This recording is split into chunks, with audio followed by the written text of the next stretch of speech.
You know, I think when we talk about the Supreme Court, it really raises the central issue in this election. Namely, what kind of country are we going to be? What kind of opportunities will we provide for our citizens? What kind of rights will Americans have? And I feel strongly that the Supreme Court needs to stand on the side of the American people, not on the side of the powerful corporations and the wealthy. For me, that means that we need a Supreme Court that will stand up on behalf of women's rights, on behalf of the rights of the LGBT community, that will stand up and say no to Citizens United, a decision that has undermined the election system in our country because of the way it permits dark, unaccountable money to come into our electoral system. I have major disagreements with my opponent about these issues and others that will be before the Supreme Court.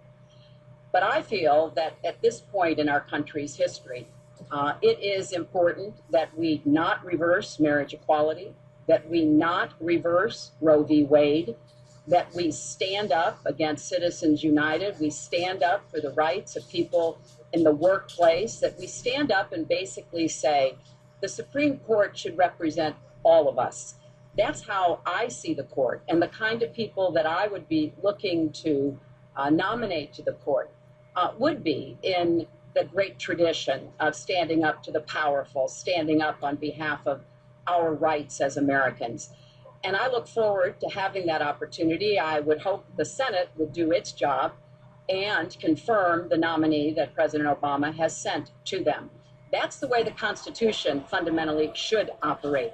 The president nominates, and then the Senate advises and consents or not, but they go forward with the process.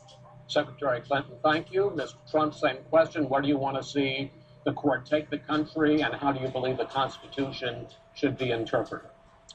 Well, first of all, it's great to be with you, and thank you, everybody. The Supreme Court, it's what it's all about. Our country is it's so imperative that we have the right justices. Something happened recently where Justice Ginsburg made some very, very inappropriate statements toward me and toward a tremendous number of people, many, many millions of people that I represent, and she was forced to apologize, and apologize she did.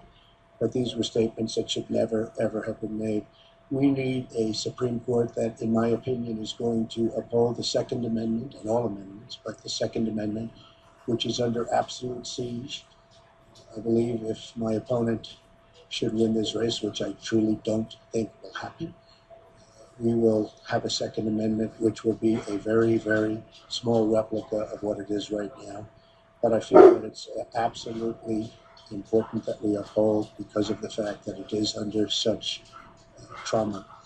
I feel that the justices that I am going to appoint, and I've named 20 of them, the justices that I'm going to appoint will be pro-life. They will have a conservative bent. They will be protecting the Second Amendment. They are great scholars in all cases, and they're people of tremendous respect. They will interpret the Constitution the way the founders wanted it interpreted, and I believe that's very, very important. I don't think we should have justices appointed that decide what they want to hear. It's all about the Constitution and so important, the Constitution the way it was meant to be. And those are the people that I will appoint. Mr. Trump, thank you. We now have about 10 minutes for an open discussion. I want to focus on two issues that, in fact, by the justices that you name, could end up changing the existing law of the land. First is one that you mentioned, Mr. Trump, and that is guns. Secretary Clinton, you said last year, let me quote, the Supreme Court is wrong on the Second Amendment. And now, in fact, in the 2008 Heller case, the court ruled that there is a constitutional right to bear arms, but a right that is reasonably limited. Those were the words of the judge, Antonin Scalia, who wrote the decision. What's wrong with that? Well, first of all, I support the Second Amendment. I lived in Arkansas for 18 wonderful years. I represented upstate New York. I understand and respect the tradition of gun ownership. It goes back to the founding of our country. But I also believe that there can be and must be reasonable regulation. Because I support the Second Amendment doesn't mean that I want people who shouldn't have guns to be able to threaten you, kill you or members of your family. And so when I think about what we need to do, we have 33,000 people a year who die from guns. I think we need comprehensive background checks, need to close the online loophole, close the gun show loophole. There's other matters that I think are sensible, that are the kind of reforms that would make a difference, that are not in any way conflicting with the Second Amendment. You mentioned the Heller decision, and what I was saying that you referenced, Chris, was that I disagreed with the way the court applied the Second Amendment in that case, because what the District of Columbia was trying to do was to protect toddlers from guns. And so they wanted people with guns to safely store them. And the court didn't accept that reasonable regulation, but they've accepted many others. So I see no conflict between saving people's lives and defending the Second Amendment. Let me bring Mr. Trump in here. The bipartisan open debate coalition got billions of votes on questions to ask here, and this was, in fact, one of the top questions that they got. How will you ensure the Second Amendment is protected? You just heard Secretary Clinton's answer. Does she persuade you that while you may disagree on regulation, that in fact she supports a Second Amendment right to bear arms? Well, the D.C. versus Heller decision was very strongly, and she was extremely angry about it. I watched, and she was very, very angry when upheld. And Justice Scalia was so involved, and it was a well-crafted decision. But Hillary was extremely upset, extremely angry, and people that believe in the Second Amendment and believe in it very strongly were very upset with what she had to say. Well, let me bring in Secretary Clinton. Were you extremely upset? Well, I was upset because, unfortunately, dozens of toddlers injure themselves, even kill people with guns, because, unfortunately, not everyone who has loaded guns in their homes takes appropriate precautions. But there's no doubt that I respect the Second Amendment, that I also believe there's an individual right to bear arms. That is not in conflict with sensible, common sense regulation. And look, I understand that Donald's been strongly supported by the NRA. The gun lobby's on his side. They're running millions of dollars of ads against me. And I regret that, because what I would like to see is for people to come together and say, of course, we're going to protect and defend the Second Amendment, but we're going to do it in a way that tries to save some of these 33,000 lives that we lose every year. Let me bring Mr. Trump back into this, because, in fact, you oppose any limits on assault weapons, any limits on high-capacity magazines. You support a national right to carry law. Why so? Well, let me just tell you, before we go any further, in Chicago, which has the toughest gun laws in the United States, probably you could say by far, they have more gun violence than any other city. So we have the toughest laws, and you have tremendous gun violence. I am a very strong supporter of the Second Amendment, and I don't know if Hillary was saying it in a sarcastic manner, but I'm very proud to have the endorsement of the NRA, and it's the earliest endorsement they've ever given to anybody who ran for president. So I'm very honored by all of that. We are going to appoint justices. This is the best way to help the Second Amendment. We are going to appoint justices that will feel very strongly about the Second Amendment, that will not do damage to the Second Amendment.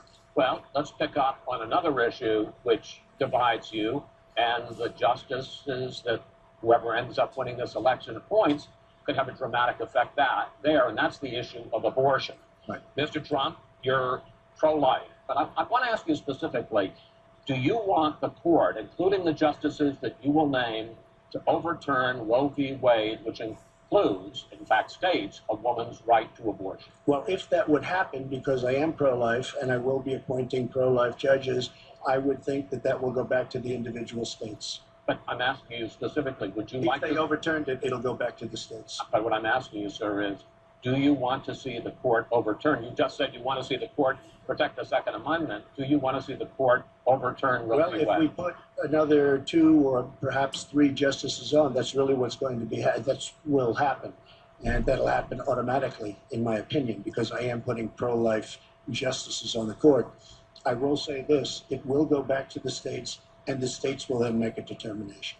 Secretary Clinton. Well, I strongly support Roe v. Wade, which guarantees a constitutional right to a woman to make the most intimate, most difficult, in many cases, decisions about her health care that one can imagine. And in this case, it's not only about Roe v. Wade. It is about what's happening right now in America.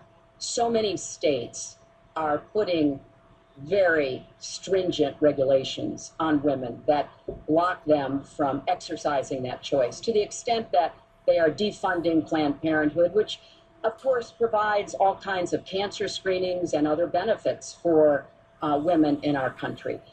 Donald has said he's in favor of defunding Planned Parenthood. He even supported shutting the government down to defund Planned Parenthood. I will defend Planned Parenthood. I will defend Roe v. Wade, and I will defend women's rights to make their own health care decisions. And we have come too far to have that turned back now. And indeed, he said women should be punished, that there should be some form of punishment for women who obtain abortions, and I could just not be more opposed to that kind of thinking. I'm going to give you a chance to respond, but I want to ask you, Secretary Clinton, I want to explore how far you believe the right to abortion goes. You have been quoted as saying that the fetus has no constitutional rights. You also voted against a ban on late-term partial birth abortions. Why? Because Roe v. Wade very clearly sets out that there can be regulations on abortion so long as the life and the health of the mother are taken into account. And when I voted as a senator, I did not think that that was the case. The kinds of cases that fall at the end of pregnancy are often the most heartbreaking, painful decisions for families to make. I have met with women who had, toward the end of their pregnancy, get the worst news one could get, that their health is in jeopardy if they continue to carry to term, or that something terrible has happened or just been discovered about the pregnancy. I do not think the United States government should be stepping in and making those most personal of decisions. So you can regulate, if you are doing so, with the life and the health of the mother taken into account. Mr. Trump, your reaction, and particularly on this issue of late-term partial birth Well, abortion. I think it's terrible. If you go with what Hillary is saying, in the 9th month, you can take the baby and rip the baby out of the womb of the mother just prior to the birth of the baby. Now, you can say that that's okay, and Hillary can say that that's okay, but it's not okay with me. Because based on what she's saying and based on where she's going and where she's been, you can take the baby and rip the baby out of the womb in the 9th month on the final day. And that's not acceptable. Well, that is not what happens in these cases. And using that kind of scare rhetoric is just terribly unfortunate. You should meet with some of the women that I've met with, women I've known over the course of my life. This is one of the worst possible choices that any woman and her family has to make. And I do not believe the government should be making it. You know, I've had the great honor of traveling across the world on behalf of our country. I've been to countries where governments either forced women to have abortions like they used to do in China, or forced women to bear children like they used to do in Romania. And I can tell you the government has no business in the decisions that women make with their families, in accordance with their faith, with medical advice, and I will stand up for that right. All right. Just briefly, I want to move on And to another honestly, segment. nobody has business doing what I just said, doing that as late as 1 or 2 or 3 or 4 days prior to birth. Nobody has that. All right. Let's move on to the subject of immigration. And there is almost no issue that separates the two of you more than the issue of immigration. Actually, there are a lot of issues that separate the two of you. Mr. Trump, you want to build a wall. Secretary Clinton, you have offered no specific plan for how you want to secure our southern border. Mr. Trump, you are calling for major deportations. Secretary Clinton, you say that within your first 100 days as president, you're going to offer a package that includes a pathway to citizenship. The question really is, why are you right and your opponent wrong? Mr. Trump, you go first in this segment. You have 2 minutes. Well, first of all, she wants to give amnesty, which is a disaster and very unfair to all of the people that are waiting in line for many, many years. We need strong borders. In the audience tonight, we have 4 mothers of, I mean, these are unbelievable people that I've gotten to know over a period of years, whose children have been killed, brutally killed by people that came into the country illegally. You have thousands of mothers and fathers and relatives all over the country. They're coming in illegally. Drugs are pouring in through the border. We have no country if we have no border. Hillary wants to give amnesty. She wants to have open borders. The border secure, as you know, the Border Patrol agents, 16,500 plus ICE last week endorsed me. First time they've ever endorsed a candidate.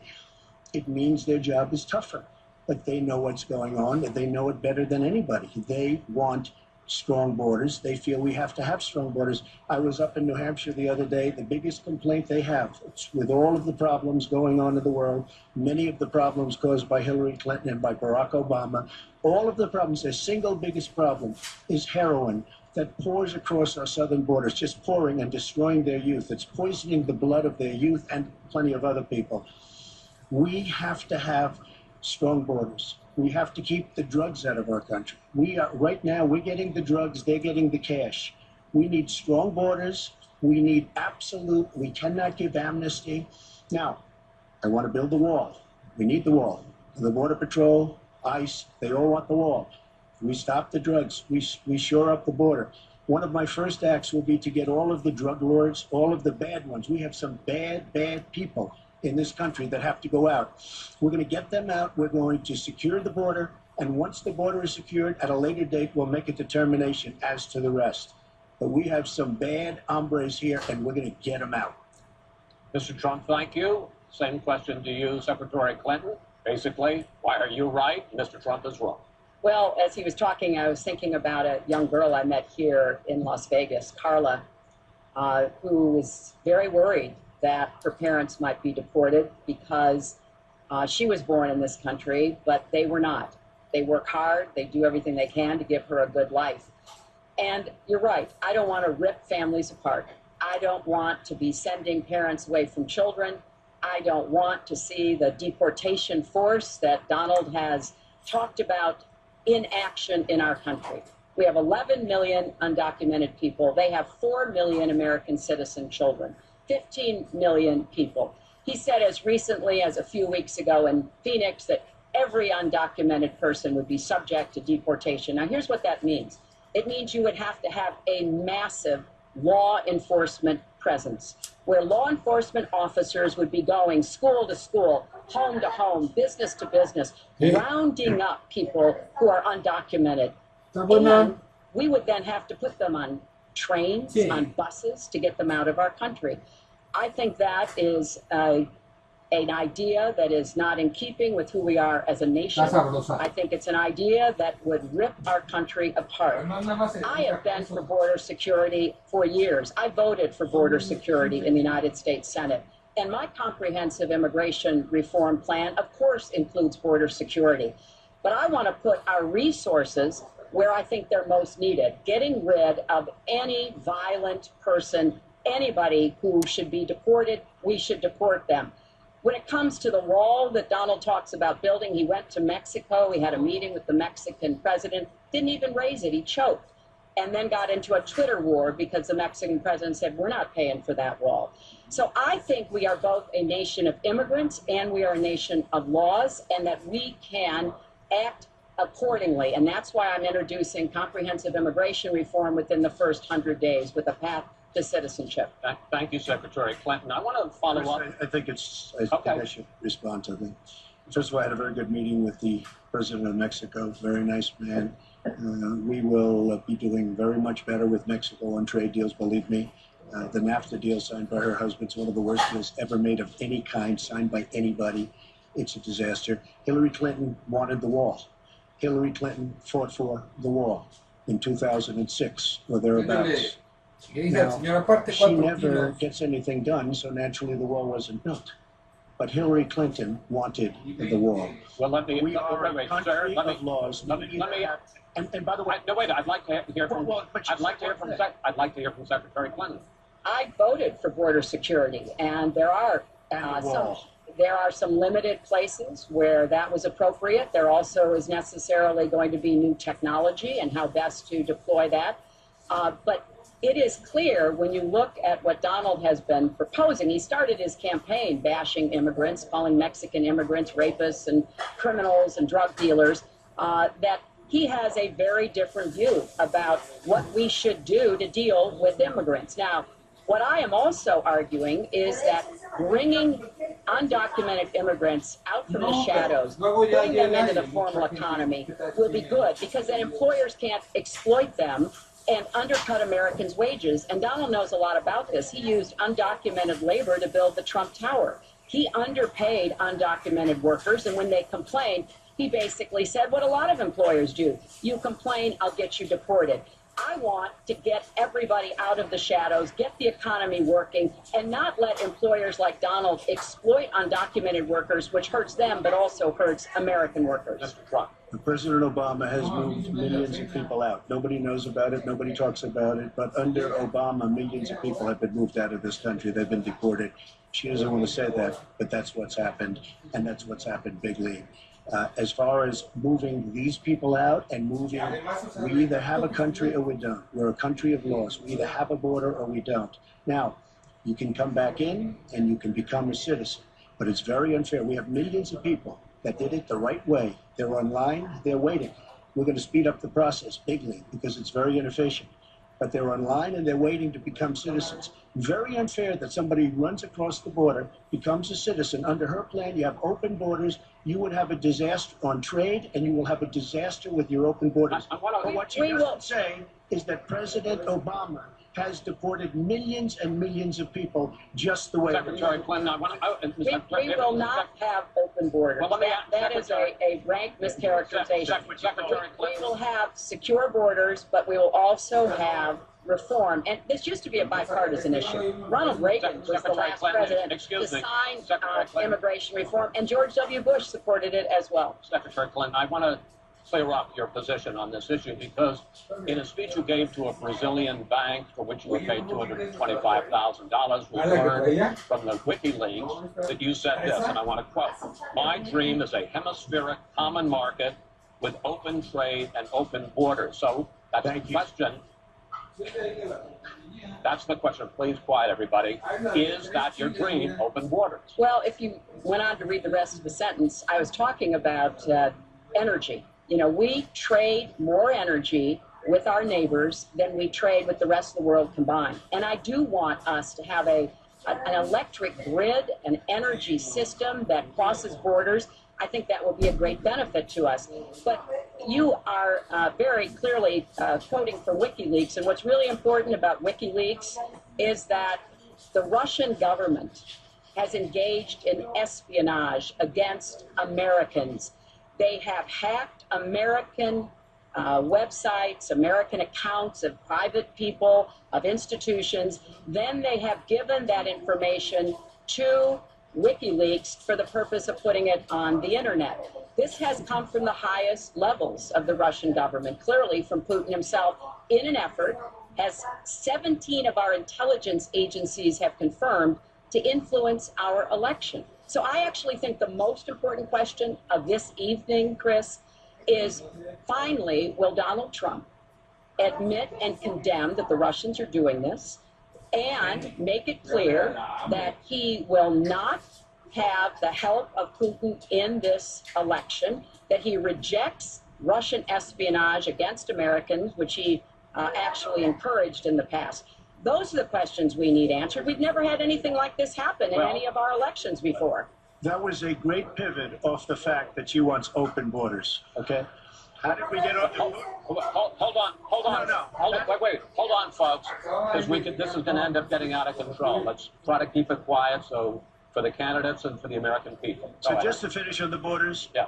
She wants open borders. People are going to pour into our country. People are going to come in from Syria. She wants 550% more people than Barack Obama. And he has thousands and thousands of people. They have no idea where they come from. And you see, we are going to stop radical Islamic terrorism in this country. She won't even mention the words, and neither will President Obama.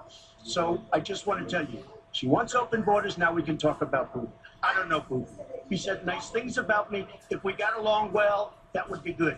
If Russia and the United States got along well and went after ISIS, that would be good. He has no respect for her. He has no respect for our president.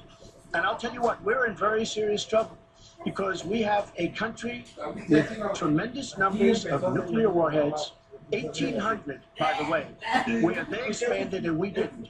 1,800 nuclear warheads, and she's playing chicken.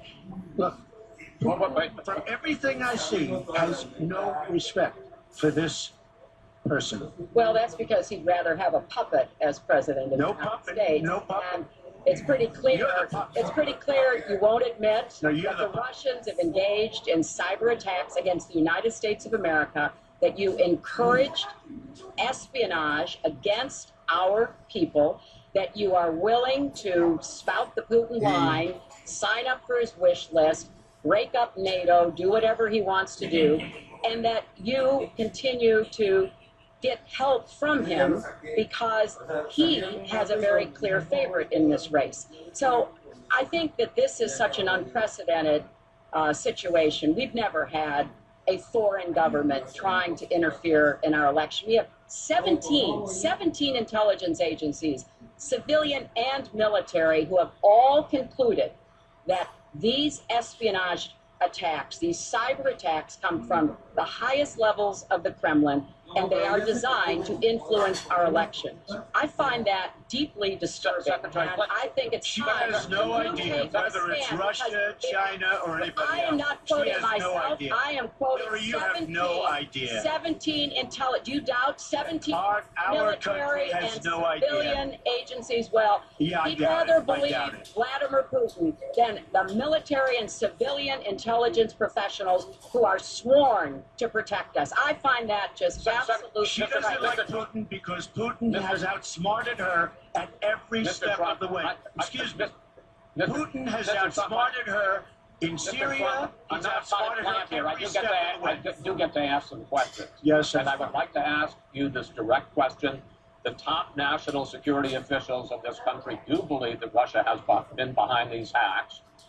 Even if you don't know for sure whether they are, do you condemn any interference by Russia in the American election? By Russia or anybody else. You condemn their interference? Of course I condemn. Of course I can. I don't know Putin.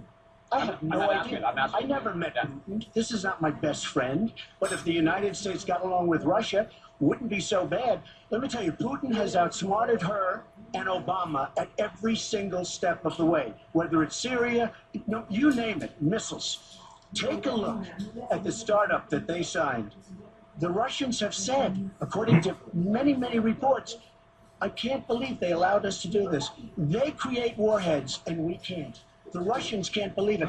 She has been outsmarted by Putin, and all you have to do is look at the Middle East. They've taken over. We've spent $6 trillion. They've taken over the Middle East. She has been outsmarted and outplayed worse than anybody I've ever seen in any government whatsoever. We're a long way away from immigration, but I'm going to let you finish this topic. You got about 45 seconds. Yeah, and she always will be. I find it ironic that he's raising nuclear weapons. This is a person who has been very cavalier, even casual, about the use of nuclear weapons. He's advocated more countries getting them, Japan, Korea, even Saudi Arabia. He said, well, if we have them, why don't we use them, which I think is terrifying. But here's the deal. The bottom line on nuclear weapons is that when the president gives the order, it must be followed. There's about 4 minutes between the order being given and the people responsible for launching nuclear weapons to do so. And that's why 10 people who have had that awesome responsibility have come out and in an unprecedented way said they would not trust Donald Trump with the nuclear codes or to have his finger on the nuclear button. I have 200 generals and admirals, 21 endorsing me, 21 Congressional Medal of Honor recipients. As far as Japan and other countries, we are being ripped off by everybody in the world. We're defending other countries. We are spending a fortune doing it. They have the bargain of the century. All I said is we have to renegotiate these agreements because our country cannot afford to defend Saudi Arabia, Japan, Germany, South Korea, and many other places. We cannot continue to afford. She took that as saying nuclear weapons. Look, she's been proven to be a liar on so many different ways. This is just another lie. Well, I'm just quoting you when there's you were no asked quote. about You're not going to find a quote from me. Nuclear competition in Asia. You said, go ahead, enjoy yourselves, folks. That kind and defend of language, yourselves. And defend yourself. I didn't say nuclear. And defend yourself. The United States has kept the peace through our alliances. Donald wants to tear up our alliances. I think it makes the world safer, and frankly, it makes the United States safer. I would work with our allies in Asia, in Europe, in the Middle East, and elsewhere. That's the only way we're going to be able to we are going to move on to the next topic, which is the economy, and I hope we handle that as well as we did immigration. You also have very different ideas about how to get the economy growing faster. Secretary Clinton, in your plan, government plays a big role. You see more government spending, more entitlements, more tax credits, more tax penalties. Mr. Trump, you want to get government out with lower taxes and less regulation. We're going to drill down into this a little bit more, but in this overview, please explain to me why you believe that your plan will create more jobs and growth for this country and your opponent's plan will not. In this round, you go first, Secretary Clinton. Well, I think when the middle class thrives, America thrives. And so my plan is based on growing the economy, giving middle class families many more opportunities. I want us to have the biggest jobs program since World War II, jobs in infrastructure and advanced manufacturing. I think we can compete with high-wage countries, and I believe we should. New jobs and clean energy, not only to fight climate change, which is a serious problem, but to create new opportunities and new businesses. I want us to do more to help small business. That's where 2/3 of the new jobs are going to come from. I want us to raise the national minimum wage because people who live in poverty should not who work full-time should not still be in poverty. And I sure do want to make sure women get equal pay for the work we do. I feel strongly that we have to have an education system that starts with preschool and goes through college. That's why I want more technical education in high schools and in community colleges, real apprenticeships to prepare young people for the jobs of the future. I want to make college debt-free and for families making less than $125,000. You will not get a tuition bill from a public college or university if the plan that I worked on with Bernie Sanders is enacted. And we're going to work hard to make sure that it is, because we are going to go where the money is. Most of the gains in the last years since the Great Recession have gone to the very top. So we are going to have the wealthy pay their fair share. We're going to have corporations make a contribution greater than they are now to our country.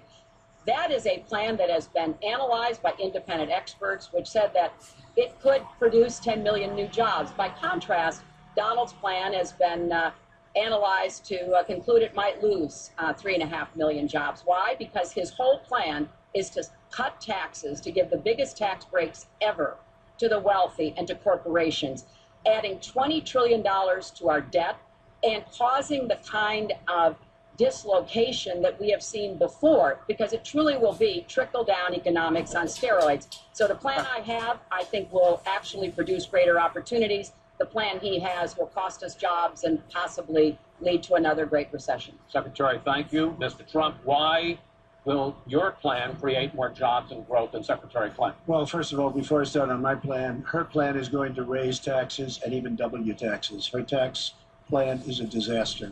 And she can say all she wants about college tuition, and I'm a big proponent. We're going to do a lot of things for college tuition, but the rest of the public's going to be paying for it. We will have a massive, massive tax increase under Hillary Clinton's plan. But I'd like to start off where we left, because when I said Japan and Germany, and I'm not to single them out, but South Korea, these are very rich, powerful countries. Saudi Arabia, nothing but money. We protect Saudi Arabia. Why aren't they paying? She immediately, when she heard this, I questioned it. And I questioned NATO. Why aren't the NATO questioned? Why aren't they paying? Because they weren't paying. Since I did this was a year ago, all of a sudden they're paying. And I've been given a lot of credit for it. All of a sudden they're starting to pay up. They have to pay up. We're protecting people. They have to pay up. And I'm a big fan of NATO, but they have to pay up. She comes out and said, we love our allies, we think our allies are great. Well, it's awfully hard to get them to pay up when you have somebody saying, we think how great they are. We have to tell Japan in a very nice way. We have to tell Germany, all of these countries, South Korea. We have to say, you have to help us out. We have, during his regime, during President Obama's regime, we've doubled our national debt. We're up to $20 trillion. So my plan, we're going to renegotiate trade deals. We're going to have a lot of free trade. We're going to have free trade, more free trade than we have right now. But we have horrible deals. Our jobs are being taken out by the deal that her husband signed, NAFTA, one of the worst deals ever. Our jobs are being sucked out of our economy. You look at all of the places that I just left. You go to Pennsylvania, you go to Ohio, you go to Florida, you go to any of them. You go upstate New York. Our jobs have fled to Mexico and other places. We're bringing our jobs back. I am going to renegotiate NAFTA. And if I can't make a great deal, then we're going to terminate NAFTA and we're going to create new deals. We're going to have trade. But we're going to terminate it. We're going to make a great trade deal. And if we can't, we're going to do it. We're going to go a separate way because it has been a disaster. We're going to cut taxes massively. We're going to cut business taxes massively. They're going to start hiring people. We're going to bring the $2.5 trillion that's offshore back into the country. We are going to start the engine rolling again because right now our country is dying at 1% GDP. Well, let me translate that if I can, Chris, because you can't. The fact is he's going to advocate for the largest tax cuts we've ever seen, 3 times more than the tax cuts under the Bush administration. I have said repeatedly throughout this campaign, I will not raise taxes on anyone making $250,000 or less. I also will not add a penny to the debt. I have costed out what I'm going to do. He will, through his massive tax cuts, add $20 trillion to the debt. Well, he mentioned the debt. We know how to get control of the debt. When my husband was president, we went from a $300 billion deficit to a $200 billion surplus, and we were actually on the path to eliminating the national debt. When President Obama came into office, he inherited the worst economic disaster since the Great Depression. He has cut the deficit by 2/3. So, yes, one of the ways you go after the debt, one of the ways you create jobs is by investing in people. So I do have investments in new jobs, investments in education, skill training, and the opportunities for people to get ahead and stay ahead. That's the kind of approach that will work. Cutting taxes on the wealthy, we've tried that. It has not worked the way that it has been. Secretary Clinton, I want to pursue your plan because in many ways it is similar to the Obama stimulus plan in 2009, which has led to the slowest GDP growth since 1949. Correct. Thank you, sir. You told me in July when we spoke that the problem is that President Obama didn't get to do enough in what he was trying to do with his stimulus. So is your plan basically even more of the Obama stimulus?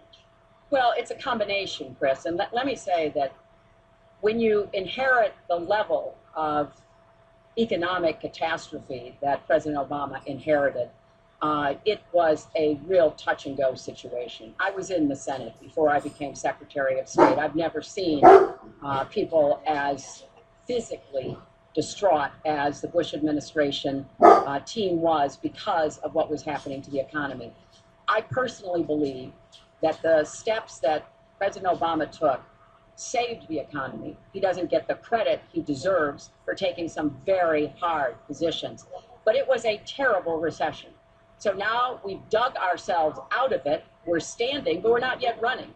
So what I am proposing is that we invest from the middle out and the ground up, not the top down. That is not going to work. That's why what I have put forward doesn't add a penny to the debt, but it is the kind of approach that will enable more people to take those new jobs, higher paying jobs. We're beginning to see some increase in incomes, and we certainly have had a long string of increasing jobs. We've got to do more to get the whole economy moving, and that's what I believe I will be able to do. Mr. Trump, even conservative economists who have looked at your plan say that the numbers don't add up, that your idea, and you've talked about 25 million jobs created, 4% over a 10-year growth, is unrealistic. And they say, you talk a lot about growing the energy industry, they say with oil prices as low as they are right now. That's unrealistic as well. Your response? So I just left some high representatives of India. They're growing at 8%. China is growing at 7%, and that for them is a catastrophically low number. We are growing. Our last report came out, and it's right around the 1% level, and I think it's going down. Last week, as you know, at the end of last week, they came out with an anemic jobs report, a terrible jobs report. In fact, I said, is that the last jobs report before the election? Because if it is, I should win easily. It was so bad. The report was so bad. Look, our country is stagnant. We've lost our jobs. We've lost our businesses. We're not making things anymore, relatively speaking. Our product is pouring in from China, pouring in from Vietnam, pouring in from all over the world. I've visited so many communities. This has been such an incredible education for me, Chris.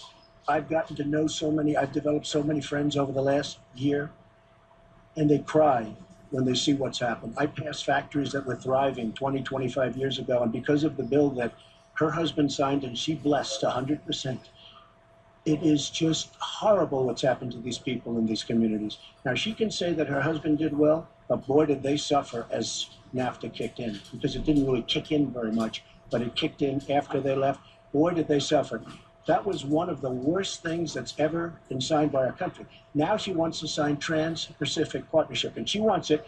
She lied when she said she didn't call it the gold standard in one of the debates. She totally lied. She did call it the gold standard, and they actually fact-checked, and they said I was right. I want to give you a chance to briefly speak to that, and then I want to pivot to 1/6 and that of the will be economy, which is Obamacare. But go ahead. Well, briefly. First, let me say, number one, when I saw the final agreement for TPP, I said I was against it. It didn't meet my tests. I've had the same test.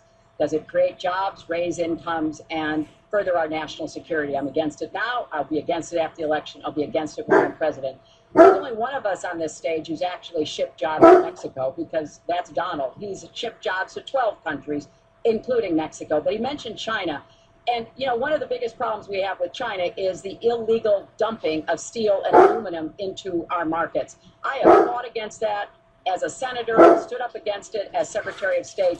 Donald has bought Chinese steel and aluminum. In fact, the Trump hotel here in Las Vegas was made with Chinese steel. So he goes around with crocodile tears about how terrible it is. But he has given jobs to Chinese steel workers, not American steel workers.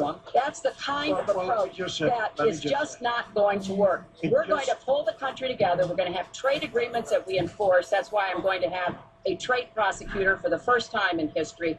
And we're going to enforce those agreements. And we're going to look for businesses to help us by buying American products. I ask a simple question. She's been doing this for 30 years.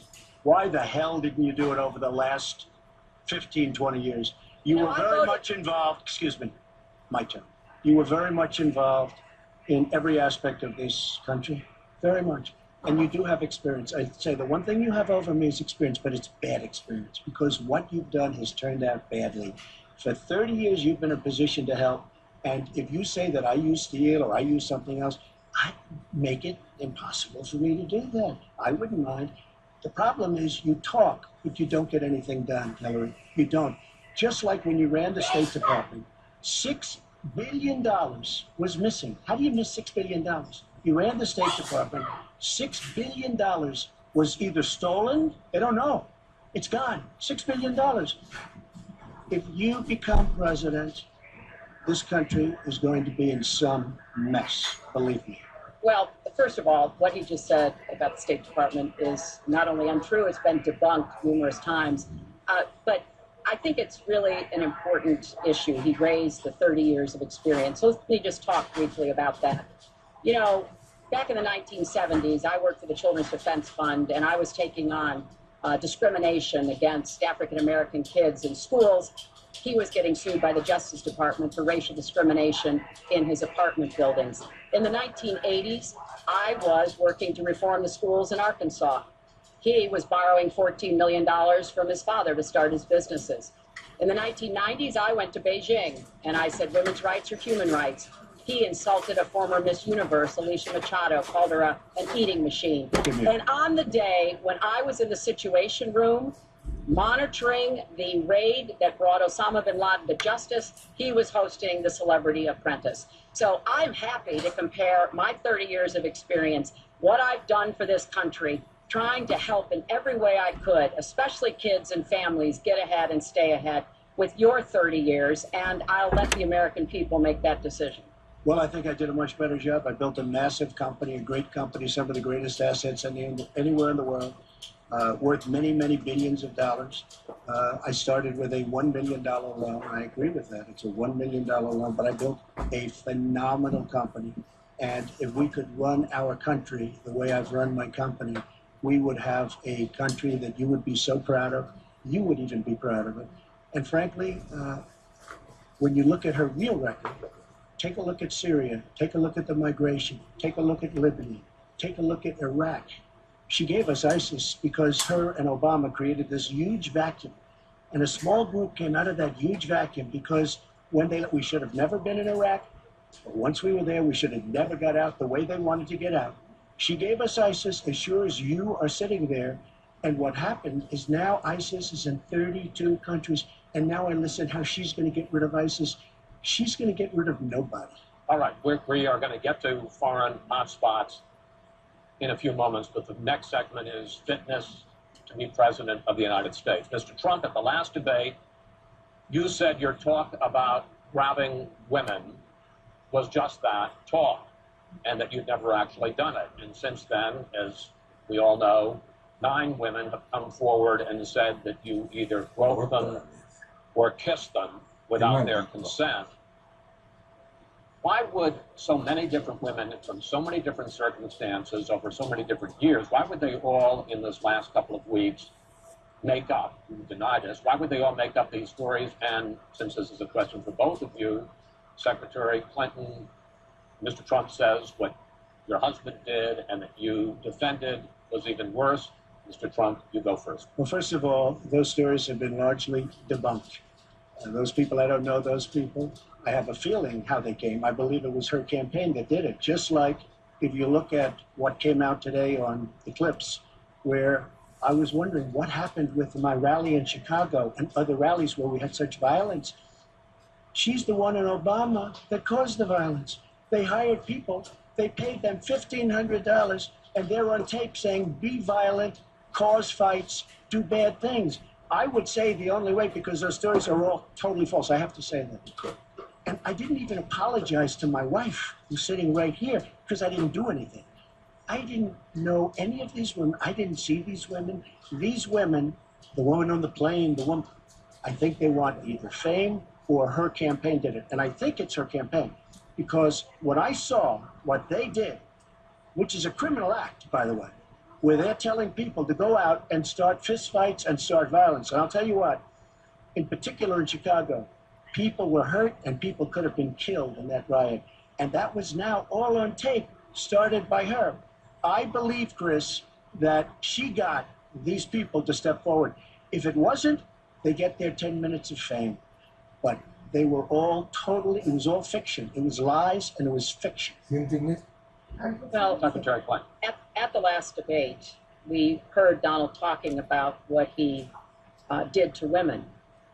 And after that, a number of women have come forward saying that's exactly what he did to them. Now, what was his response? Well, he held a number of big rallies where he said that he could not possibly have done those things to those women because they were not attractive enough for I did not them say to be that. assaulted. I did not say that. In fact, he went on to say... Her two minutes, sir, her 2 minutes. But did not say that. It's her 2 minutes. He went on to say, look at her. I don't think so. About another woman, he said, that wouldn't be my first choice. He attacked the woman reporter writing the story, called her disgusting, as he has called a number of women during this campaign. Donald thinks belittling women makes him bigger. He goes after their dignity, their self-worth, and I don't think there is a woman anywhere who doesn't know what that feels like. So we now know what Donald thinks and what he says and how he acts toward women. That's who Donald is. I think it's really up to all of us to demonstrate who we are and who our country is, and to stand up and be very clear about what we expect from our next president, how we want to bring our country together, where we don't want to have the kind of pitting of people one against the other, where instead we celebrate our diversity, we lift people up, and we make our country even greater. America is great because America is good. And it really is up to all of us to make that true now and in the future, and particularly for our children and our grandchildren. Mr. Trump. Nobody has more respect for women than I do. Nobody. Nobody has more respect. Please, everybody. And frankly, those stories have been largely debunked. And I really want to just talk about something slightly different. She mentions this, which is all fiction, all fictionalized, probably or possibly started by her and her very sleazy campaign. But I will tell you, what isn't fictionalized are her emails, where she destroyed 33,000 emails criminally, after getting a subpoena from the United States Congress. What happened to the FBI? I don't know. We have a great general, 4-star general, today, you read it in all the papers, going to potentially serve 5 years in jail for lying to the FBI. One lie. She's lied hundreds of times to the people, to Congress, and to the FBI. He's going to probably go to jail. This is a 4-star general.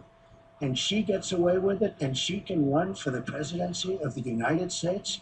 That's really what you should be talking about, not fiction, where somebody wants fame or where they come out of her crooked campaign. Secretary Clinton. Well, every time Donald is pushed on something which is obviously uncomfortable, like what these women are saying, he immediately goes to denying responsibility.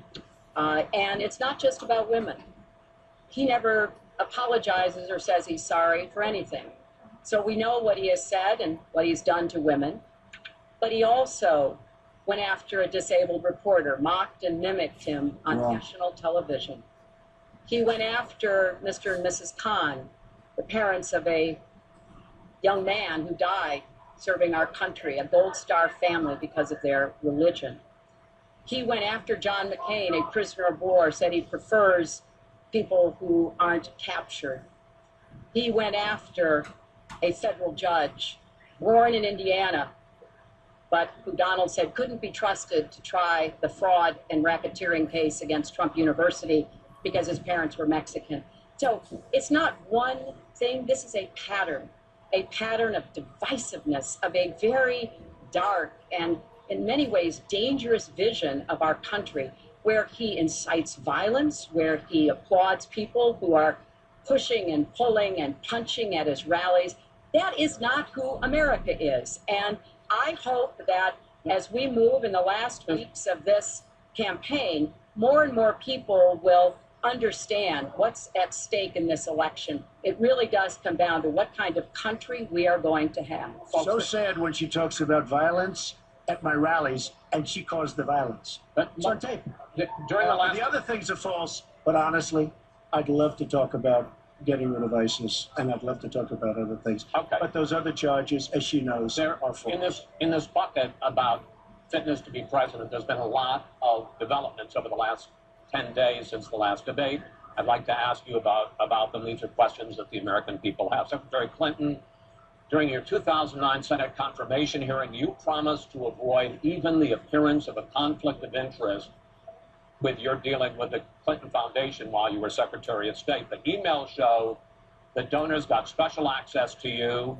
Those seeking grants for Haiti relief were considered separately from non-donors, and some of those donors got government contracts, taxpayer money. Can you really say that you kept your committee, and why isn't what happened and what went on between you and the Clinton Foundation, why isn't it what Mr. Trump calls pay to play? Well, everything I did as Secretary of State was in furtherance of our country's interests and our values. The State Department has said that. I think that's been proven. But I am happy. In fact, I'm thrilled to talk about the Clinton Foundation because it is a world-renowned charity, and I am so proud of the work that it does. You know, I could talk for the rest of the debate. I know I don't have the time to do that. But just briefly, the Clinton Foundation made it possible for 11 million people around the world with HIV/AIDS to afford treatment, and that's about half of all the people in the world who are getting treatment. In partnership with the American Health Association, we have made environments in schools healthier for kids, including healthier respectfully, this is an open discussion. Well, it is an open discussion. I understand, and a specific question went to pay for play. Do you want to talk about that? But there is no evidence, but there is a lot of evidence about the very good work and it's a and the criminal high enterprise, rankings that and the so many Please let Mr. Trump speak. It's a criminal enterprise. Saudi Arabia giving $25 billion, Qatar, all of these countries. You talk about women and women's rights. So these are people that push gays off buildings. These are people that kill women and treat women horribly, and yet you take their money. So I'd like to ask you right now, why don't you give back the money that you've taken from certain countries that treat certain groups of people so horribly? Why don't you give back the money? I think it would be a great gesture. Well, because she takes a tremendous amount of money, and you take a look at the people of Haiti. I was in a little Haiti the other day in Florida, and I want to tell you, they hate the Clintons because what's happened in Haiti with the Clinton Foundation is a disgrace. And you know it, and they know it, and everybody knows it. Secretary well, Clinton. very quickly, we at the Clinton Foundation spend 90% of all the money that is donated on behalf of programs of people around the world and in our own country. I'm very proud of that. We have the highest rating from the watchdogs that follow foundations, and I'd be happy to compare what we do with the Trump Foundation, which took money from other people and bought a 6-foot portrait of Donald. I mean, who does that? It just was astonishing. But when it comes to Haiti, Haiti is the poorest country in our hemisphere. The earthquake and the hurricanes, it has devastated Haiti. Bill and I have been involved in trying to help Haiti for many years. The Clinton Foundation raised $30 million to help Haiti after the catastrophic earthquake and all of the terrible problems that people there had. We've done things to help small businesses, agriculture, and so much else. And we're going to keep working to help Haiti because it's an important part of the American They don't want you to help them anymore. I'd like to mention one thing. Trump Foundation, small foundation. People contribute, I contribute. The money goes 100% goes to different charities, including a lot of military. I don't get anything. I don't buy boats. I don't buy planes. What happens? Wasn't some of the money used to settle your lawsuit, sir? No, it was, we put up the American flag, and that's it. They put up the American flag. We fought for the right in Palm Beach to put up the American. There was a penalty that was imposed by Palm Beach County. There was, from your foundation. And by the way, the money went to Fisher House, where they build houses. The money that you're talking about went to Fisher House, where they build houses for veterans and disabled. I want to get into one. But of course, there's no way we can know whether any of that is true because he hasn't released his tax returns. He is the first candidate ever to run for president in the last 40 plus years who has not released his tax returns. So everything he says about charity or anything else, we can't prove it. You can look at our tax returns. We've got them all out there. But what is really troubling is that we learned in the last debate he has not paid a penny in federal income tax. And we were talking about immigrants a few minutes ago, Chris. You know, half of all immigrants, undocumented immigrants in our country, actually pay federal income tax. So we have undocumented immigrants in America who are paying more federal income tax than a billionaire. I find that just astonishing. We're entitled, because of the laws that people like her pass, to take massive amounts of depreciation and other charges, and we do it. And all of her donors, just about all of them. I know Buffett took hundreds of millions of dollars. George Soros took hundreds of millions of dollars. Let me just explain. Most of her donors have done the same thing as I did. Okay. And you know what you should have done? Folks, we heard and this. you know, Hillary, what you should have done? You should have changed the law when you were a United States Senator. Folks, we heard this. Because your donors and your special interests are doing the same thing as I do, except even more so. Well, you should have changed the law, but you won't change the law because you take in so much money. I mean, I sat in my apartment today in a very beautiful hotel down the street, known as Made with Chinese steel. But I will tell you, I sat there watching ad after ad after ad, false ad, all paid for by your friends on Wall Street that gave so much money because they know you're going to protect them. And frankly, you should have changed the laws. If you don't like what I did, you should have changed the law. Mr. Trump, I want to ask you about one last question in this topic. You have been warning at rallies recently that this election is rigged and that Hillary Clinton is in the process of trying to steal it from you. Your running mate, Governor Pence, pledged on Sunday that he and you, his words, will absolutely accept the result of this election. Today, your daughter Ivanka said the same thing. I want to ask you here on the stage tonight, do you make the same commitment that you will absolutely, sir, that you will absolutely accept the result of this election? I will look at it at the time. I'm not looking at anything now. I'll look at it at the time. What I've seen is so bad. First of all, the media is so dishonest and so corrupt, and the pile-on is so amazing. The New York Times actually wrote an article about it, but they don't even care. It's so dishonest, and they poison the minds of the voters. But unfortunately for them, I think the voters are seeing through it. I think they're going to see through it. We'll find out on November 8th, but I think they're going to see through it. But sir, if you look, excuse me, Prince, if you look at your voter rolls, you will see millions of people that are registered to vote. Millions. This isn't coming from me. This is coming from Pew Report and other places. Millions of people that are registered to vote that shouldn't be registered to vote. So let me just give you one other thing. So I talk about the corrupt media. I talk about the millions of people. Tell you one other thing. She shouldn't be allowed to run. She's guilty of a very, very serious crime. She should not be allowed to run.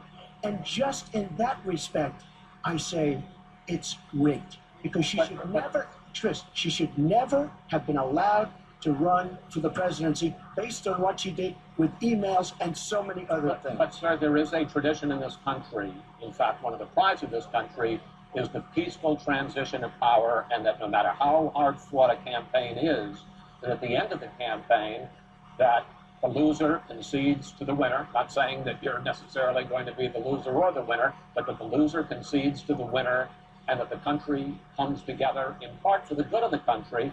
Are you saying you're not prepared now to commit to that principle? What I'm saying is that I will tell you at the time. I'll keep you in suspense. Well, okay? Chris, let me respond to that because that's horrifying. You know, every time Donald thinks things are not going in his direction, he claims whatever it is rigged against him. The FBI conducted a year-long investigation into my emails. They concluded there was no case. He said the FBI was rigged. He lost the Iowa caucus. He lost the Wisconsin primary. He said the Republican primary was rigged against him. Then Trump University gets sued for fraud and racketeering. He claims the court system and the federal judge is rigged against him. There was even a time when he didn't get an Emmy for his TV program 3 years in a row, and he started tweeting that the Emmys were rigged against him. Should have gotten it. This is a mindset. This is how Donald thinks. And it's funny, but it's also really troubling. Okay. Now, that is not the way our democracy works. We've been around for 240 years. We've had free and fair elections. We've accepted the outcomes when we may not have liked them. And that is what must be expected of anyone standing on a debate stage during a general election. You know, President Obama said the other day, when you're whining before the game is even finished, it just shows you're not up to doing the job. And let's be clear about what he is saying and what that means. He is denigrating, he's talking down our democracy. And I, for one, am appalled that somebody who is the nominee of one of our two major parties would take that kind of position. I think what the FBI did and what the Department of Justice did, including meeting with her husband the Attorney General, in the back of an airplane on the tarmac in Arizona. I think it's disgraceful. I think it's a disgrace. All right. I think we've never had a situation. Hold on, folks. This doesn't do any good for anyone. Let's please continue the debate and let's move on to the subject of foreign hotspots. The Iraqi offensive to take back Mosul has begun.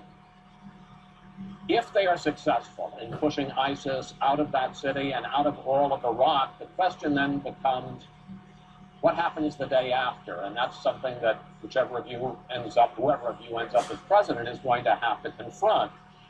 Will you put U.S. troops into that vacuum to make sure that ISIS doesn't come back or isn't replaced by something even worse? Secretary Clinton, you go first in this segment. You have 2 minutes.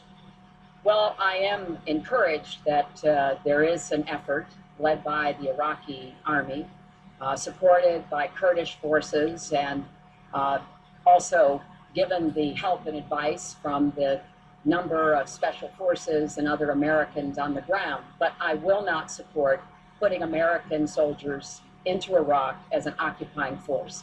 I don't think that is in our interest, and I don't think that would be smart to do. In fact, Chris, I think that would be a big red flag waving for ISIS to reconstitute itself. The goal here is to take back Mosul. It's going to be a hard fight. I've got no illusions about that. And then continue to press into Syria to begin to take back and move on Raqqa, which is the ISIS headquarters. I am hopeful that the hard work that American military advisors have done will pay off, and that we will see a really successful military operation. But we know we've got lots of work to do. Syria will remain a hotbed of terrorism as long as the civil war, aided and abetted by the Iranians and the Russians, continue. So I have said, look, we need to keep our eye on ISIS. That's why I want to have an intelligence surge that protects us here at home, why we have to go after them from the air, on the ground, online, why we have to make sure here at home we don't let terrorists buy weapons. If you're too dangerous to fly, you're too dangerous to buy a gun. And I'm going to continue to push for a no-fly zone and safe havens within Syria, not only to help protect the Syrians and prevent the constant outflow of refugees, but to frankly gain some leverage on both the Syrian government and the Russians so that perhaps we can have the kind of serious negotiation necessary to bring the conflict to an end and go forward on a political track. Mr. Trump, same question. If we are able to push ISIS out of Mosul and out of Iraq, would you be willing to put U.S. troops in there to prevent their return or something else? Let me tell you, also so sad. We had Mosul. But when she left, when she took everybody out, we lost Mosul. Now we're fighting again to get Mosul. The problem with Mosul, and what they wanted to do, is they wanted to get the leaders of ISIS who they felt were in Mosul. About 3 months ago, I started reading that they want to get the leaders, and they're going to attack Mosul. Whatever happened to the element of surprise? Okay? We announced we're going after Mosul. I've been reading about going after Mosul now for about, how long is it, Hillary? 3 months? These people have all left. They've all left. The element of surprise. Douglas, MacArthur, George Patton, spinning in their graves when they see the stupidity of our country. So we're now fighting for Mosul that we had. All she had to do is stay there. Now we're going in together. But you know who the big winner in Mosul is going to be after we eventually get it? And the only reason they did it is because she's running for the office of president. And they want to look tough. They want to look good. He violated the red line in the sand. And he made so many mistakes, made all mistakes. That's why we have the Great Migration. But she wanted to look good for the election. So they're going in. But who's going to get Mosul? We'll take Mosul eventually. By the way, if you look at what's happening, much tougher than they thought. Much, much tougher, much more dangerous, going to be more deaths than they thought. But the leaders that we wanted to get are all gone because they're smart. He said, what do we need this for? So Mosul is going to be a wonderful thing, and Iran should write us a letter of thank you, just like the really stupid, the stupidest deal of all time. A deal that's going to give Iran absolutely nuclear weapons. Iran should write us yet another letter saying thank you very much. Because Iran, as I said many years ago, Iran is taking over Iraq, something they wanted to do forever, but we've made it so easy for them. So we're now going to take Mosul, and you know who's going to be the beneficiary? Iran. Boy, are they making, I mean, they are outsmarting.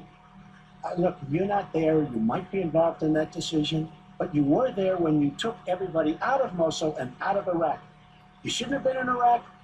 You did vote for it. You shouldn't have been in Iraq, but once you were in Iraq, you should have never left the way. The point is, the big winner is going to be Iran. Well, you know, once again, Donald is implying that he didn't support the invasion of Iraq. I said it was a mistake. I said that years ago. He has consistently denied what is a very clear fact, that before the invasion, he supported it. And, you know, I just want everybody to go Google it. Google Donald Trump Iraq, and you will see the dozens of sources which verify that he was for the invasion of Iraq. And you can actually hear the audio of him saying that. Now, why does that matter? Well, it matters because he has not told the truth about that position. I guess he believes it makes him look better now to contrast with me because I did vote for it. But what's really important here is to understand all the interplay. Mosul is a Sunni city. Mosul is on the border of Syria.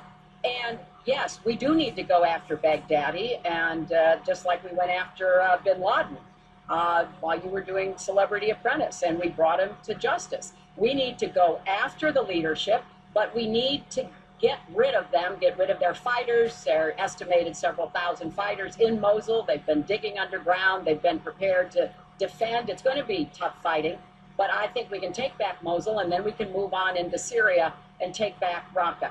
This is what we have to do. I'm just amazed that he seems to think that the Iraqi government and our allies and everybody else launched the attack on Mosul to help me in this election, but that's how Donald thinks, you know. He always looking for some Chris, we don't gain anything. He has all the Iran is taking over Iraq. Secretary Clinton. Iran is taking over Iraq. We don't gain. Secretary Clinton. We would have gained if they did it by surprise. Wait. Secretary Clinton, it's an open discussion. Secretary, now, Secretary, please let Mr. Trump speak. Unfit, and he proves it every time. You are the one that's unfit. You know, WikiLeaks just actually came out. John Podesta said some horrible things about you, and boy, was he right. He said some beauties. And you know, Bernie Sanders, he said you have bad judgment. You do. And if you think that going into Mosul, after we let the world know we're going in, and all of the people that we really wanted, the leaders, they're all gone. If you think that was good, then you do. Now, John Podesta said you have terrible instincts. Bernie Sanders said you have bad judgment. I agree with both. Well, you should ask Bernie Sanders who he's supporting for president, and he has said, which is as he has campaigned for me around the country, you are the most dangerous person to run for president in the modern history of America. I think he's right. Let's turn to Aleppo. Mr. Trump, in the last debate, you were both asked about the situation in the Syrian city of Aleppo, and I want to follow up on that because you said several things in that debate which were not true, sir. You said that Aleppo has basically fallen. In fact, there are. It's a catastrophe. It is a catastrophe. But there are. Have you seen it? Have you seen it, sir? Have you seen what's happened to Aleppo? If I may finish my question. Okay, so it hasn't fallen. Take a look at it. Well, there are 250,000 people still living there and being slaughtered. That's right. You also. And they are being slaughtered. Yeah. Because of bad decisions. If I may just finish here. And you also said that that Syria and Russia are busy fighting ISIS. In fact, they have been the ones who've been bombing and shelling eastern Aleppo, and they just announced a humanitarian pause, in effect admitting that they have been bombing and shelling Aleppo. Would you like to clear that up? Well, Aleppo is a disaster. It's a humanitarian nightmare, but it has fallen from any standpoint. I mean, what do you need, a signed document? Take a look at Aleppo. It is so sad when you see what's happened. And a lot of this is because of Hillary Clinton. Because what's happened is by fighting Assad, who turned out to be a lot tougher than she thought, and now she's going to say, oh, he loves Assad. He's just much tougher and much smarter than her and Obama. And everyone thought he was gone 2 years ago, 3 years ago. He aligned with Russia. he now also aligned with Iran, who we made very powerful. We gave them $150 billion back. We give them $1.7 billion in cash. I mean cash, bundles of cash as big as this stage. We gave them $1.7 billion. Now, they have aligned. He has aligned with Russia and with Iran. They don't want ISIS, but they have other things because we're backing rebels. We don't know who the rebels are. We're giving them lots of money, lots of everything. We don't know who the rebels are. And when and if, and it's not going to happen because you have Russia and you have Iran now, but if they ever did overthrow Assad, you might end up with as bad as Assad is, and he's a bad guy. But you may very well end up with worse than Assad. If she did nothing, we'd be in much better shape. And this is what's caused the Great Migration, where she's taken in tens of thousands of Syrian refugees who probably, in many cases, not probably, who are definitely, in many cases, ISIS aligned. And we now have them in our country. And wait till you see what this is going to be, the great Trojan horse. And wait till you see what happens in the coming years. Lots of luck, Hillary. Thanks a lot for doing a great job. Secretary Clinton, you have talked about, and in the last debate and again today, that you would impose a no-fly zone to try to protect the people of Aleppo and to stop the killing there. President Obama has refused to do that because he fears it's going to draw us closer or deeper into the conflict. And General Joseph Dunford, the chairman of the Joint Chiefs of Staff, says, you impose a no-fly zone, chances are you're going to get into a war, his words, with Syria and Russia. So the question I have is, if you impose a no-fly zone, first of all, how do you respond to their concerns?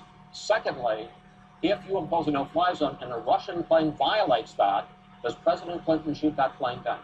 Well, Chris, first of all, I think a no-fly zone could save lives and could hasten the end of the conflict. I am well aware of the really legitimate concerns that you have expressed from both the president and the general. This would not be done just on the first day. This would take a lot of negotiation. It would also take making it clear to the Russians and the Syrians that our purpose here was to provide safe zones on the ground. We've had millions of people leave Syria, and those millions of people inside Syria who've been dislocated.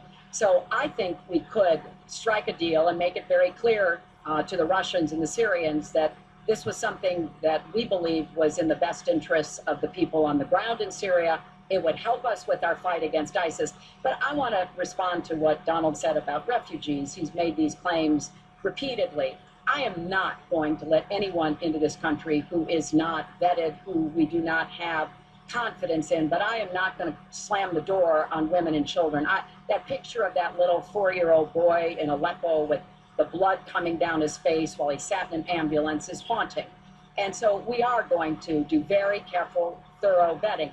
That does not solve our internal challenges with ISIS and our need to stop radicalization, to work with American Muslim communities who are on the front lines to identify and prevent attacks. In fact, the killer of the dozens of people at the nightclub in Orlando, the Pulse nightclub, was born in Queens, the same place Donald was born. So let's be clear about what the threat is and how we are best going to be able to meet it. And yes, some of that threat emanates from over in Syria and Iraq, and we've got to keep fighting, and I will defeat ISIS. And some of it is we have to up our game and be much smarter here at home. I want to get into our final segment. But I just have to, it's so ridiculous what she will defeat ISIS. We should have never let ISIS happen in the first place. And right now they're in 32 countries. Okay. We should have never. Wait 1 second. They had a ceasefire 3 weeks ago. A ceasefire, United States, Russia, Syria.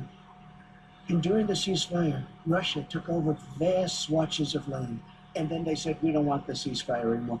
We are so outplayed on missiles, on ceasefires. They are outplayed. Now, she wasn't there. I assume she had nothing to do with it. But our country is so outplayed by Putin and Assad and by the way, and by Iran. Nobody can believe how stupid our leadership is. Mr. Trump, Secretary Clinton, no, we need to move on to our final segment, and that is the national debt, which has not been discussed until tonight. Our national debt as a share of the economy, our GDP, is now 77%. That's the highest since just after World War II. But the Nonpartisan Committee for a Responsible Federal Budget says, Secretary Clinton, under your plan, debt would rise to 86% of GDP over the next 10 years. Mr. Trump, under your plan, they say it would rise to 105% of GDP over the next 10 years. The question is, why are both of you ignoring this problem? Mr. Trump, you go first. Well, I say they won't because I'm going to create tremendous jobs. And we're bringing GDP from really 1%, which is what it is now, and if she got into it, it'd be less than zero. But we're bringing it from 1% up to 4%, and I actually think we can go higher than 4%. I think you can go to 5 or 6%. And if we do, you don't have to bother asking your question because we have a tremendous machine. We will have created a tremendous economic machine once again.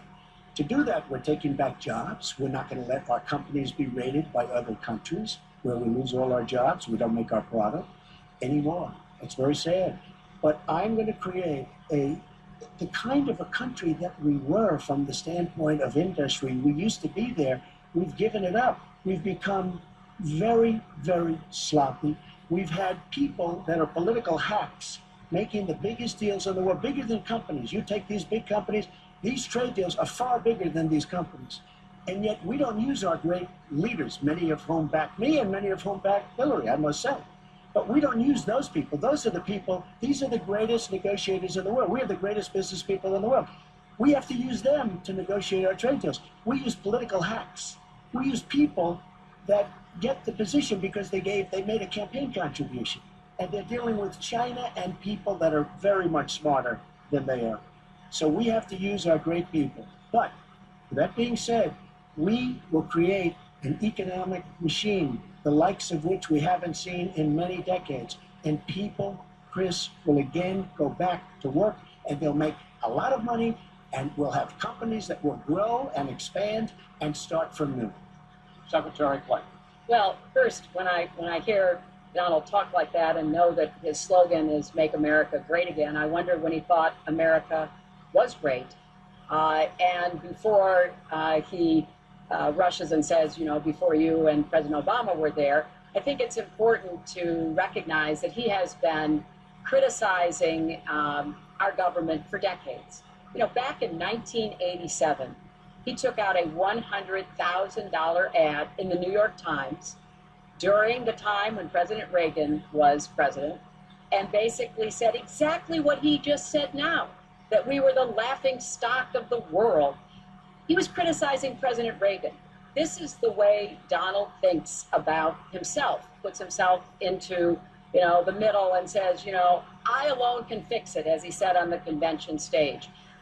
But if you look at the debt, which is the issue you asked about, Chris, I pay for everything I'm proposing. I do not add a penny to the national debt.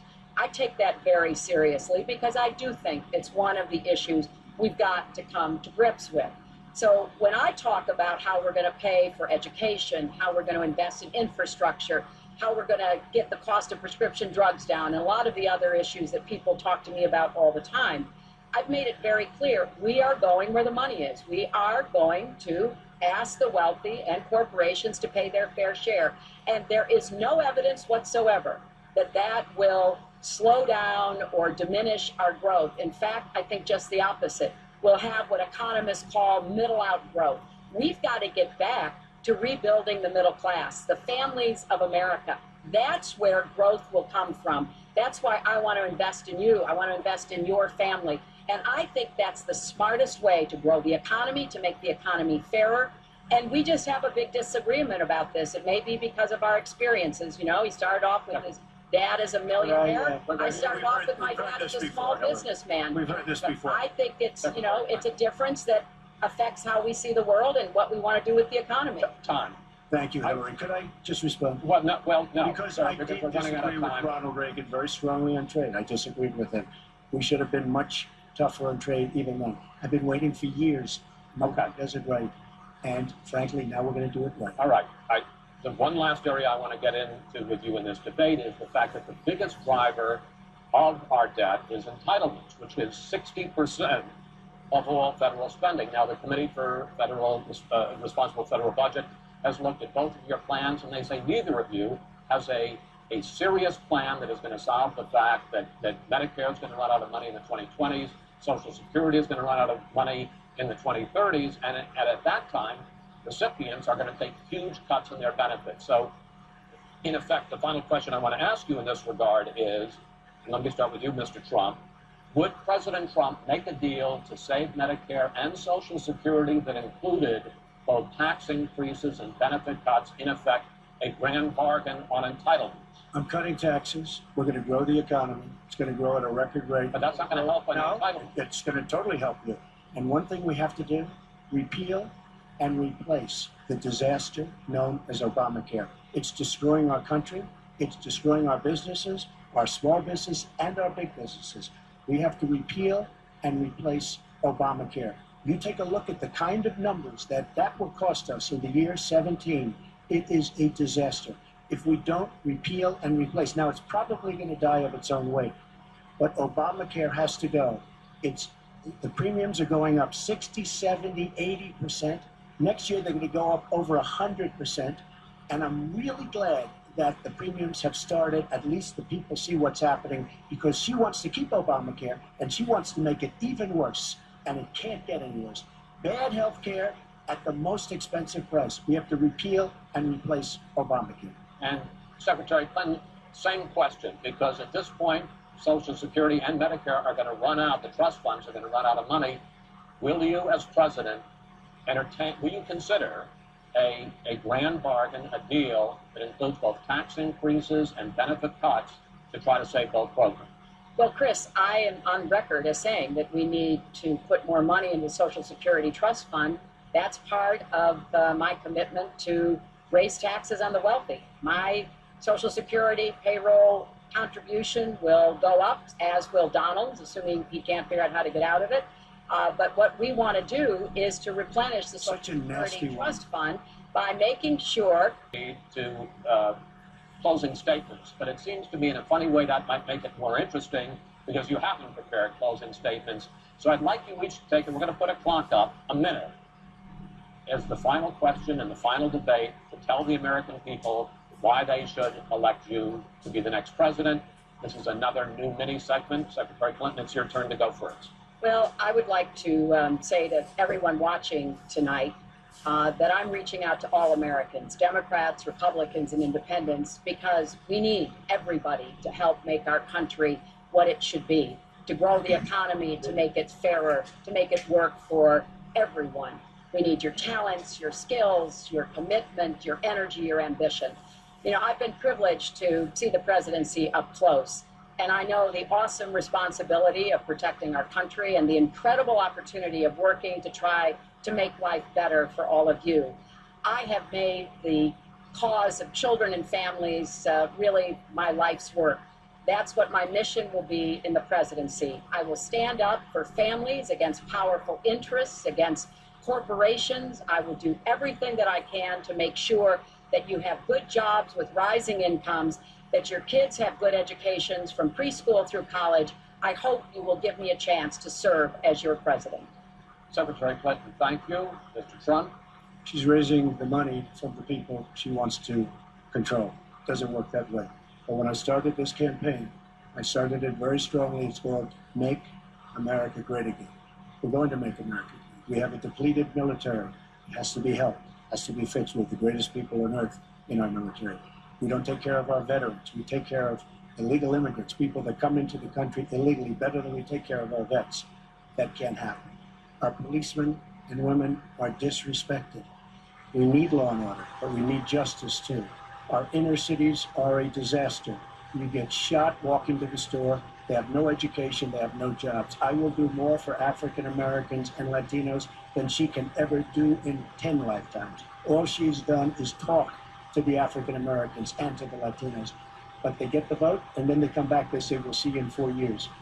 We are going to make America strong again, and we are going to make America great again, and it has to start now. We cannot take 4 more years of Barack Obama, and that's what you get when you get her. Thank you both. Secretary Clinton, hold on just a moment, folks. Secretary Clinton, Mr. Trump, I want to thank you both for participating in all three of these debates. That brings to an end this year's debate sponsored by the Commission on Presidential Debates. We want to thank the University of Nevada, Las Vegas, and its students for having us. Now, the decision is up to you. While millions have already voted, Election Day, November 8th, is just 20 days away. One thing everyone here can agree on, we hope you will go vote.